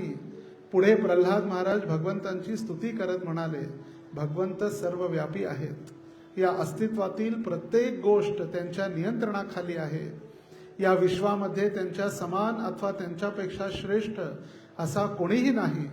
प्रल्हाद महाराजांनी आपल्या पित्याला सर्व शक्तिशाली भगवंतांसमोर नतमस्तक होण्याची विनंती केली, पण हा मात्र तयार नव्हता. प्रल्हाद महाराजांनी भगवंतांची जितकी अधिक स्तुती केली तितकाच हिरण्यकशिपू अधिक क्रोधित होत गेला. कधी कधी भांडणामध्ये बघा, भांडण करणारे मध्ये 2 जर भांडण करत असले आणि एकटा जर शांत झाला, त्याची शांतता बघून दुसऱ्याला राग येतोय, मी याला एवढं बोलायला शांत कसा, आणि त्याचा राग वाढत जातोय, क्रोध वाढत जातोय. तसे भगवंतांची स्तुती ऐकून त्यांचा क्रोध वाढत गेला. हिरण्यकशिपूने त्यावेळी आपल्या वैष्णव पुत्रास प्रश्न विचारला, तुझा परमेश्वर या राजप्रसादाच्या खांब्यामध्ये उपस्थित आहे का? राजप्रसाद म्हणजे राज दरबार, राजभोग प्रसाद नाही, राजप्रसाद म्हणजे राजमहल. प्रल्हाद महाराज त्वरित उत्तरले, भगवान विष्णू सर्वव्यापी असल्यामुळे खचितच या प्रासादाच्या स्तंभामध्ये देखील आहेत. हिरण्यकशिपूने प्रल्हादाची विधान ऐकल्यानंतर त्याने विधानाचा बालिश म्हणून उपास करत त्याने आपल्या मुष्टीने जवळच्याच खांब्यावर मुष्टी प्रहार केला.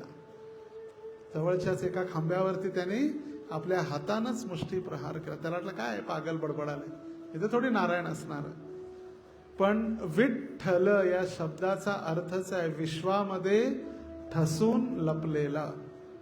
ठसून म्हणजे जसं आपण फेस्टिवल जर असेल, उपवास वगैरे झाल्यानंतर ठसून भरतो ना, थोडं चालतंय.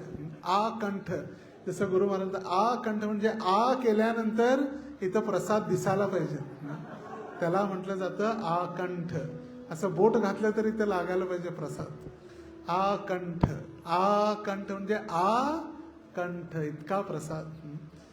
जसं कुणाला जर म्हटलं जेवढं घ्यायचं तेवढं भरून भरून घ्यायसाठी प्रयत्न करतो आपण, तसं त्याला वाटतं काय लहान मुलगा बडबडणार आहे, बालिश. तर नारद मुनी म्हणतात, श्री नारद उवाच अथ दैत्य सुता सर्वा श्रुत्वा तदनुवर्णितं जगृहु निर्वधत्यानै वगुरोरशिक्षितम्. नारद मुनी म्हणाले, सर्व दैत्य पुत्रांनी प्रल्हाद महाराजांच्या दिव्य उपदेशांचा स्वीकार केला आणि उपदेशांचे अत्यंत गांभीर्याने पालन केले. सुरुवात इथूनच तर झाली, फक्त ऐकून सोडलं नाही. इस्कान, नॉर्थ मध्ये म्हटलं जातं इस्कान, इस्कान से इस्कान तक. पण ते इस्कान नाही, इस्कान से यहां आना महत्वपूर्ण है. हृदयात कर्ण रंध्रेण. श्रील प्रभुपादांनी आपल्याला भागवत दिलंय. गुरु महाराज म्हणतात की प्रभुपादांसारखं कार्य इम्पॉसिबल आहे, आम्ही करूच शकत नाही. स्वतः महाराज म्हणतात आम्ही कधी विचार सुद्धा करू शकत नाही. 70व्या वर्षामध्ये 12 वर्षात 14 वेळा पृथ्वीची प्रदक्षिणा, 108 मंदिरांची स्थापना, 10,000 शिष्य, 10,000पेक्षा अधिक पत्रलेखन, 7,000 पेक्षा अधिक प्रवचन.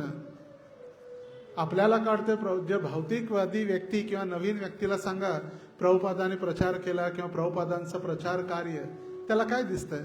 मोठमोठी मंदिरं, प्रॉपर्टी, वृंदावन, मायापूर, कलकत्ता, मोठमोठी प्रॉपर्टी. हे तर दिवसाचं कार्य होतं प्रभुपादांचं. आणि या 108 मंदिरांचं मॅनेजमेंट पण रात्री 12 वाजल्यापासून सकाळी 6 पर्यंत बसून एक डिक्टोफोन घेऊन प्रभुपाद याचं भाषांतर करायचे. आचार्यांनी लिहिलेल्या, श्रीधर स्वामी, विश्वनाथ चक्रवर्ती ठाकूर यांनी लिहिलेल्या संस्कृत टीकेवरती हे भाषांतर आणि तात्पर्य दिले. आणि जर प्रभुपाद नसले असते तर हे भागवत समजलंच नसतं आपल्याला. कारण आचार्यांनी दिलेल्या टीका किंवा जे ओरिजिनल संस्कृत मूल टीका ज्या आहेत, त्या टीका शिकण्यासाठी संस्कृत शिकावं लागलं असतं. त्या संस्कृत व्याकरण शिकण्यासाठी 15-20 वर्ष घालवावी लागले असते. आणि त्यानंतर थोडंफार आपण प्रयत्न करू शकलो असतो. तर श्रीमान क्रतुप्रभू एकदा म्हणाले की प्रभुपादांनी आपली रात्र जागरण करून रात्रीची झोप सोडून आम्हाला ग्रंथ दिले, तर आपण कमीत कमी दिवसाची झोप कमी करून थोडं वाचणं गरजेचं आहे. आपण म्हणतो वेळच नाही प्रभूजी, टाइम नाही हो, वाचायला टाइम भेटेना. 4 दिवस झाले वाचायला टाइम भेटेना. झोपायला टाइम आहे की दुपारी? तोच जर 1 तास वाचलं तर. खायला टाइम आहे, झोपायला टाइम आहे, सगळ्याला टाइम आहे. टाइम भेटत नसतो, वेळ काढावा लागतो. Where there is a will there is a way. जिथं आवड असते तिथं आपोआप सवड प्राप्त होते. आणि जेव्हा गांभीर्यानं प्रल्हाद महाराजांचा उपदेश गांभीर्यानं जेव्हा त्या मुलांनी स्वीकार केला, त्यावेळी त्यांनी शंड आणि अमर्क या शिक्षकांनी दिलेला भौतिकवादी शिक्षणाचा त्याग केला. सुरुवात इथं प्रल्हाद महाराजांचं शिक्षण स्वीकार केलं आणि म्हटले शंड अमर्कला तुमची काही गरज नाही. म्हणले ही राजनीती, भौतिकतावादी ज्ञान, भांडण, तंटा, मारामारी नको आम्हाला, बस. आणि म्हणून प्रभुपाद लिहितायत, प्रल्हाद महाराजांसारख्या शुद्ध भक्ताच्या प्रचाराचा असाच प्रभाव पडतो. अथवा जगामध्ये किती जण प्रचार करणारे असे शुद्ध भक्त आहेत. जसं मी काल देखील जे आपले आदित्यनाथ योगी जे आहेत त्यांनी प्रचार कार्यामध्ये कृष्णनगर पश्चिम बंगालमध्ये जो जिल्हा आहे नादियाजवळ कृष्णनगर डिस्ट्रिक्ट, तिथे त्यांनी प्रचारात सांगितलं, म्हटलंय चैतन्य महाप्रभू जे साक्षात कृष्ण आहेत, 500 वर्षापूर्वी त्यांनी या कृष्ण भक्तीचा प्रचार प्रसार संपूर्ण जगात पोहोचवला आणि त्यांचे अनुयायी इस्कॉनचे सर्व संन्यासी आजही प्रत्येक देशामध्ये हा कृष्ण भक्तीचा प्रचार पोचवत आहेत. आणि प्रभुपाद लिहित आहेत त्यांचा प्रचाराचा प्रभाव असाच पडतो. साक्षात उदाहरण स्वतः प्रभुपाद आहेत. जे हिप्पी नशापान करणारे सगळे नशेडी सगळे पडून गेलेले फक्त कीर्तन करून 6 महिन्यात त्यांना शुद्ध भक्त बनवलं.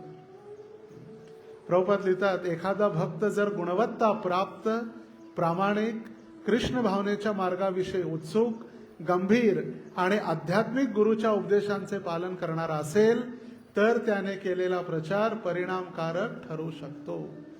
क्वालिटी, प्रचारकाची क्वालिटी काय प्रभुपाद सांगतायत. पुढे नारद मुनी म्हणाले अथाचार्य सुतस्तेषां बुद्धिमेकांत संस्थिता आलक्ष्य भीत स्वरितो राज्य आवेदत्यथा. शुक्राचार्यांचे पुत्र शंड आणि अमर्क यांनी जेव्हा पाहिले की सर्व दैत्यपुत्र प्रल्हाद महाराजांच्या सत्संगामुळे कृष्ण भावनेमध्ये प्रगती करत आहेत, तेव्हा ते अत्यंत भयभीत झाले. ते त्वरेने दैत्यराज हिरण्यकश्यपूकडे गेले आणि राजाला पूर्ण वृत्तांत सांगितलं. कारण हळूहळू त्यांनी बघितलं की हळूहळू हे सगळे कृष्ण भावना भावित होऊ लागलेले आहेत. अगोदर 2 माळा करायची, आता 4 करू लागले, तर 16 माळा जप करू लागले.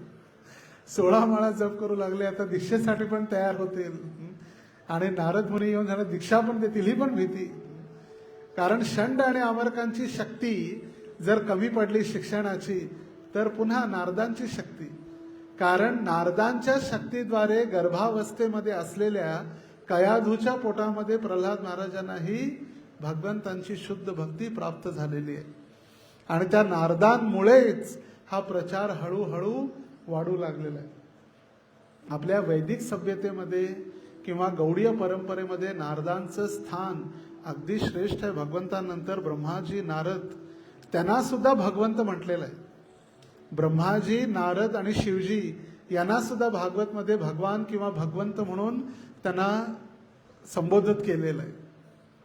आता नारदांना भौतिक जगामध्ये कळीचा नारद किंवा आग लावणारा म्हणतात, पण आपण बघ कित्येक जितकेही आचार्य आहेत त्या सगळ्यांचे गुरु नारद मुनी आहेत. मग या ठिकाणी प्रल्हाद असो, ध्रुव महाराज असो, युधिष्ठिर महाराज असो.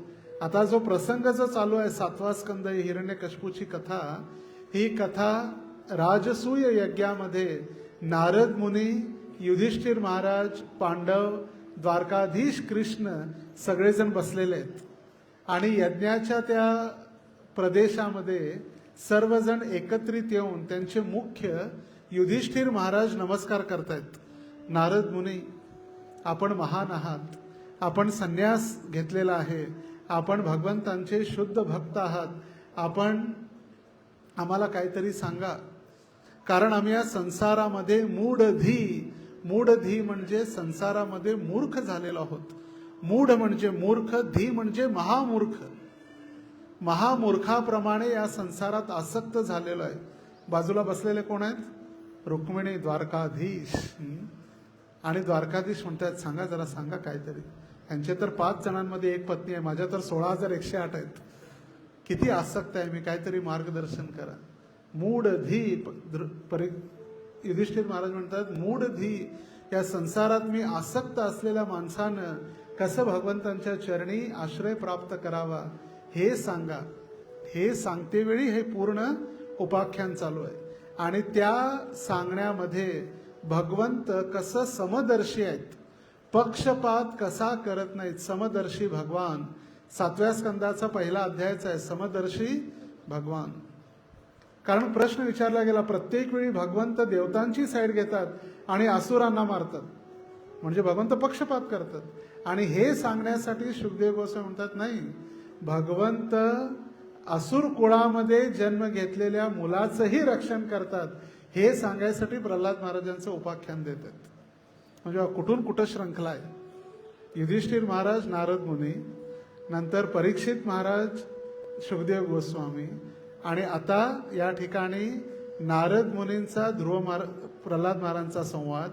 तो संवाद झाल्यानंतर आता जो गुरु जे आहेत प्रल्हाद महाराजांचे 2 गुरु शंड आणि अमर्क, ते आणि हिरण्यकश्यपूचा संवाद. म्हणजे एक संवाद किती आतून त्यांनी त्यांना म्हणून भागवत समजणं इतकं सोपं नाहीये. आणि म्हणून भागवतामध्ये जे या ठिकाणी शुकदेव गोस्वामी या ठिकाणी आता शुकदेव गोस्वामी परीक्षित महाराजांना सांगत आहेत, पण सांगणारे कोण आहेत? नारद मुनी आहेत.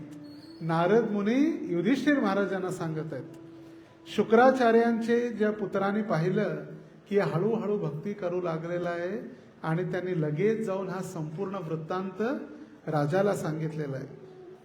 संपूर्ण वृत्तांत ऐकताच हिरण्यकश्यपू अतिशय क्रोधित झाला आणि कोपाच्या आवेशामुळे त्याचे शरीर थरथर कापू लागले.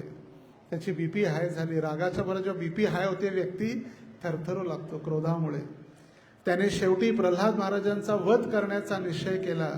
तो स्वभावताच अत्यंत क्रूर होता आणि आता आपला अपमान झालेला आहे असे वाटून त्याने पायाने तुडविल्या गेल्याच्या सर्पाप्रमाणे तो फुटकार टाकू लागला. ज्यावेळी आपण सापावरती पाय ठेवतोय, कोणी व्यक्ती चुकून जर पाय पडला तर तो अगदी फुटकारू लागतो, जोर जरा फणा उचलून फुटकारू लागतो, तसा हा फुटकारू लागला. प्रल्हाद महाराज मात्र शांत, मृदू स्वभावी आणि सज्जन होते. त्यांनी आपली इंद्रिय पूर्णपणे नियंत्रित केलेली होती आणि आता हे हिरण्यकश्यपू समोर हात जोडून उभे होते. प्रल्हाद महाराजांच्या वय आणि सद्वर्तनाचा विचार केल्यास त्यांना दंड देणे खचितच योग्य नव्हते. कसेही जरी असले तरी त्यांची आयु मात्र फक्त 5 होती. ते इतके शांत होते, त्यांना मारणं पूर्णपणे चुकीचं होतं. तरीही हिरण्यकश्यपूने सक्रोध आणि वक्र दृष्टीने त्याच्याकडे पाहत पुढील कठोर शब्दात त्यांची निर्भर्त्सना केली. म्हणजे जोर जोरात कटू शब्दानं त्यांची निंदा करू लागले. प्रभुपाद लिहितात, फार महत्वाचं आहे तात्पर्य, छोटंसं आहे पण अगदी महत्वाचं तात्पर्य आहे. जेव्हा एखादा मनुष्य भक्ताशी उद्धट वर्तन करतो, एखादा मनुष्य भक्ताशी उद्धट वर्तन म्हणजे चुकीचं वर्तन, दादागिरीचं आता जे चालू आहे, रागाच्या भरात बोलणं, त्याला म्हटलेलं आहे उद्धटपणे वर्तन करतो, तेव्हा त्याला प्राकृतिक नियमाद्वारे दंडित केले जाते. प्राकृतिक नियमाद्वारे भले तो भक्त दंडित करो अगर न करो, सहन करणारा व्यक्ती जर सहन करत असेल तर दंडित करणारा निसर्ग आहे. निसर्गाद्वारे त्या व्यक्तीला दंडित केलं जातं. त्यामुळे सगळ्यात पहिलं त्याचे आयुष्य क्षीण होते. प्रभुपाद तात्पर्य लिहितात, सगळ्यात पहिला आयुष्य क्षीण होते. तो ज्येष्ठांकडून आशीर्वाद मिळवलेले गमावतो. दुसरं, ज्येष्ठ म्हणजे वरिष्ठ व्यक्ती किंवा वरिष्ठ लोक, सिनियर सिटीजन, सिनियर डिवोटी, जे काही आहेत वरिष्ठ, त्यांनी जे आशीर्वाद दिलेले आहेत ते आशीर्वाद नष्ट होतात. आणि 3, त्याच्या पुण्यकर्माची फळे देखील नष्ट होतात. वैष्णव निंदा किंवा भक्तांप्रती अपराध केल्यानंतर सगळ्यात पहिला आयुष्य क्षीण, वरिष्ठांकडून प्राप्त केलेले आशीर्वाद नष्ट होतात आणि पुण्यकर्माची फळे देखील नष्ट होतात. आणि अशा प्रकारे ज्या हिरण्यकश्यपूने 36,000 वर्ष कठोर तपस्या केलेली होती, प्रल्हाद महाराजांच्या चरणी केलेल्या अपराधामुळे ती सर्व तपस्या आता नष्ट झाली. आयु श्रिय यशो धर्म लोकान आशिष एवच हंती श्रेयांसी शर्वाणी पुंसो मदः दक्रमः. जेव्हा मनुष्य भक्ताशी दुर्वर्तन करतो, 6 प्रकारचे नष्ट होतात. आयुष्य, ऐश्वर्य, यश, धर्म, संपत्ती आणि भाग्य इत्यादी सर्व नष्ट होऊन जातं. त्याला इंग्लिशमध्ये म्हटलेलं आहे लाईफ स्पॅन म्हणजे आयुष्य, ब्युटी म्हणजे त्याचं सौंदर्य, फेम म्हणजे त्याची प्रसिद्धी, रिलिजन म्हणजे त्याचा धर्म, हायर प्लॅनेट्स म्हणजे ज्या ठिकाणी त्याचं गंतव्य जाणार होता, स्वर्ग किंवा देवतांच्या लोकात, ते नष्ट होतं. बेनेडिक्शन्स म्हणजे आशीर्वाद कम्प्लिटली डिस्ट्रॉइड, पूर्णपणे नष्ट होऊन जातात. आणि म्हणून हे सर्व आपल्याला किती महत्वाचं आहे. भक्तांच्या चरणी केलेला अपराध पहिल्याच बॉलला विकेट आउट, नष्ट राहत नाही काहीच. भक्ती तर नष्ट होते, पण भक्तीसोबत काय काय नष्ट होतं याचं उदाहरण श्रील प्रभुपादांनी शास्त्रातून या ठिकाणी घेतलेलं आहे. कधी कधी अडचणीने आपण प्रचारकांनी प्रचारामध्ये कधी कधी अपराध होतात, कधी कधी आपण मित्रांमध्ये अपराध होतात, कधी कधी आपण बोलून जातो, आणि हे महत्वाचं नाही आहे तेवढं. जर महत्वाचं नसलं असतं शास्त्रामध्ये, विष्णू पुराणाचे वर्णन प्रभुपाद करतात, विष्णू पुराणात जर महत्वाचं आजच्या स्थितीला, आजच्या परिस्थितीला जर महत्वाचं नसलं असतं विष्णू पुराण, तर प्रभुपादाने आपल्या आजच्या भागवतामध्ये वर्णनच केलं नसतं. आणि हा 7वा स्कंद प्रभुपाद ट्रान्स्क्रिप्शन करतायत, तेही लॉस एंजेलिसमध्ये. प्रभुपाद अमेरिकेत आहेत. अमेरिकेसारख्या पतित लोकांमध्ये राहून प्रभुपाद वैष्णव अपराधाबद्दल लिहितायत, म्हणजे महत्वाचं आहे की नाही. प्रभुपादाने इंग्लिशमध्ये भागवत जर दिलं नसतं तर आपण जर सुरुवातीला ऐकलं 20-20 वर्ष तर संस्कृत शिकण्यामध्ये गेले असते. कारण संपूर्ण भारतामध्ये भागवतच्या प्रती, अधिकृत प्रती, ऑथोराइज ज्याला आपण म्हणतो, त्या फक्त संस्कृत आणि दुसरं बंगाली भाषेमध्ये प्राप्त व्हायच्या, बस. हे प्रभुपादाने इंग्लिशमध्ये भाषांतर केलं आणि प्रभुपादांमुळे त्या भाषांतराचा आपल्याला मग मराठी, हिंदी अनुवाद प्राप्त झाले. तर रात्री 12 ते पहाटे 6 किती झाले, एक पूर्ण 6 तास दररोज, आणि मग दिवसाचं बाकीच्या सेवा. तर म्हणून आपण अशा भक्त प्रल्हाद महाराजांच्या जीवनावरून 2 गोष्टी जे आचार्यगण शिकवतात. सगळ्यात पहिलं, आपल्या भक्तांसाठी जे ऑपरेशन करणारे किंवा फाडणारे, पोट फाडणारे नरसिंह, ते आपल्याला महत्वाचे नाही आहेत. आपल्याला महत्वाचे नरसिंह प्रोटेक्टर, प्रल्हादाचं रक्षण करणारे नरसिंह आपल्यासाठी महत्वाचे आहेत. आणि दुसरी शिकवण, हिरण्यकश्यपूने जसा प्रल्हादाच्या चरणी अपराध केल्यामुळे सर्व तपस्येचं फळ नष्ट झालं, तसं वैष्णव निंदेमुळे आपलं फळ नष्ट होणार नाही याची आपण काळजी घेणं. हरे कृष्णा कृष्णा कृष्णा हरे हरे, हरे राम राम राम हरे हरे. ग्रंथराज श्रीमद् भागवत महापुराण की जय. श्रील प्रभुपाद की जय. आज मंगळवार आहे आणि तरी सुद्धा हाऊसफुल, भरून पूर्ण बाहेर. मंगळवारच्या दिवशी क्वचित असं होतं, बुधवार असला तर स्वाभाविक आहे. आणि तरी सुद्धा आज रुक्मिणी द्वादशीच्या निमित्तानं आपण सर्वजण विठ्ठल रुक्मिणी मंदिरामध्ये इतक्या मोठ्या संख्येनं आपण एकत्रित झालेलो आहोत. सर्व भक्तांचं धन्यवाद. आणि राहिलेली ज्याच्या पुढची जी कथा आहे ती उद्या राधा दामोदर मंदिरात आहे. राधा दामोदर मंदिरात आपण काल केली, आज विठ्ठल मंदिरात, उद्या पुन्हा दामोदर मंदिरात. नरसिंह चतुर्दशी गुरुवारी 30 तारखेला आहे. सकाळी त्या दिवशी कथा होणार नाही, यज्ञ होईल. नरसिंह प्राकट्य किंवा नरसिंह यज्ञ. तर ज्या ज्या भक्तांनी यज्ञासाठी अजून नावं दिलेली नाहीत, आपण नावं द्या. मंदिराच्या भक्तांजवळ आपलं नाव नोंदणी करा, किंवा इथं अनादी गोविंदप्रमाणे इतर भक्तांपाशी पण आपण नामकरण करू शकतो. नरसिंह प्राकट्य दिवशी नरसिंह भगवंतांची आहुती आपण त्यांना अर्पण करणार आहोत, आपल्या भक्तीमध्ये येणारे सर्व संकट नष्ट करण्यासाठी. तर आणि संध्याकाळी मग 6 नंतर कार्यक्रम असेल. 5:30 वाजता कीर्तन, 6 वाजता अभिषेक नरसिंह भगवंतांचा, त्यानंतर पुन्हा कथा आणि मग आरती आणि प्रसाद. आणि भक्त प्रल्हाद स्कूलच्या विद्यार्थ्यांद्वारे नरसिंह प्राकट्य ते नाट्यलीला सुद्धा करणार आहेत. जे ऐकलं त्याचा आखो देखा हाल. ऐकते वेळी तेवढा इंटरेस्ट राहत नाही, पण बघितल्यानंतर लगेच कळते, हा बाबा भगवंतांचं प्राकट्य. श्री श्री रुक्मिणी द्वादशी की जय. श्री श्री विठ्ठल रुक्मिणी भगवान की जय. ग्रंथराज श्रीमद् भागवत महापुराण की जय. निताई गौर प्रेमानंदे हरि हरि.